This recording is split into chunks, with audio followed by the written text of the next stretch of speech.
এটা যেরকম এই সেট এই দিক দেওয়া হচ্ছে চার্জ দিবেন, আর এই দিক দিয়ে হচ্ছে ইন্ডিকেটর, এই দিক দিয়ে হচ্ছে camera on off memory card. আর এইটার সামনে ফন্টে রাখার জন্য আপনি যেটা পাবেন এইরকম পাবেন এই ঢাকনাগুলো, এইগুলো লাগাই দিলে আর বোঝাই যাবে না ভিতর কি আছে, ক্যামেরা একদম ফিক্সড হয়ে লেগে থাকবে। তো আমি দেখাই দিচ্ছি কীভাবে এটা কানেক্ট করে। এই যে এখানে বাটন আছে, এটা অন করে নিতে হবে। ক্যামেরাটা অন করে নেবেন আর একটা অ্যাপস ডাউনলোড করবেন। অ্যাপসটার নাম হচ্ছে লুক ক্যাম। আমি দেখাচ্ছি লোগোটা, এই যে সেম এই অ্যাপসটা ডাউনলোড করবেন।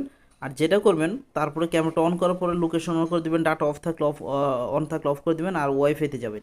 যেভাবে ধরবেন, ধরার পর দেখবেন ক্যামেরা একটা আইডি আসবে, দেখেন একটা আইডি চলে আসছে F437, এটা সিলেক্ট করে দেবেন, এটা উপরে চলে যাবে। তারপর যেটা করবেন, সরাসরি আপনি ওইটা সিলেক্ট করে দিয়ে আপনি আবার অ্যাপসে চলে যাবেন। এই যে লুক ক্যাম প্রো আছে ওইটা না, লুক ক্যামটাই শুধু যাবেন। এই যে আমি দেখাচ্ছি, আহ, এই এই কোথায়, এই যে লুক ক্যাম। তো অ্যাপসে যাওয়ার পরে খুবই যে কানেক্ট, দেখেন এই যে ডিভাইস অনলাইন হয়ে গেছে। হ্যাঁ, এই ডিভাইসটা অনলাইন, বা এখানে একটা মেসেজের মতো আসলে ওইটা ক্যান্সেল দিয়ে নেবেন, ক্যান্সেল দিয়ে তারপর যে ডিভাইস অনলাইন এখানে যাবেন। এই যে ক্যান্সেল, এই যে ক্যান্সেল, ক্যান্সেল দিবেন দিয়ে এই যে দেখছেন সাউন্ড, হ্যালো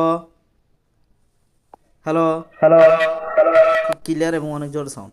এভাবে কানেকশন করবেন। কোনো কিছু না বুঝলে আমাকে জানাবেন।